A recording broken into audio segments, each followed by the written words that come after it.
Ada, mambo poa? Unapendeza hivi. Ndugu yangu hapa anaitwa Mega. Anaitwa Mega. Ile amesema mpendezwe na Esa. Na mimi? Amependezwa na wewe, msikize. Ni mimi ama kuna mwingine? Amependezwa na wewe. Maybe hata ni wewe unajaribu Kuna dada, so mimi nienda amependezwa na wewe. Unasikia akisema anakupenda? Amependa venye huko. Hapana, mimi huyo hapana. Kani wewe inaeleweka, lakini yeye dada huyu anakupenda, so mimi ningekuwa nakupenda, ningekuwa nimeshafurahishwa ningekwambia. Kani namba wewe nipe tu yako, lakini dada, so mimi yeye ndiye anataka kuni. Hapana.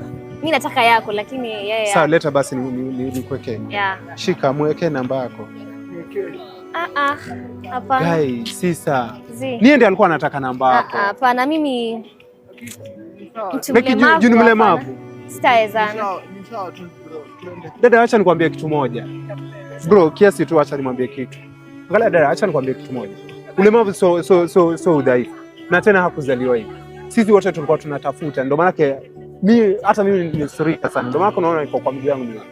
Yes, si tu alizaliwa hivi. Hurumia, si tu umdharau Joana mtu. Kwa tuna roho mzuri. Penda tu. Sasa unanipenda mimi juu niko na miguu yangu miwili. Lakini yeye mbona si eti ni mbaya? Kama ni chapaa nazo dada, mbona usimpende?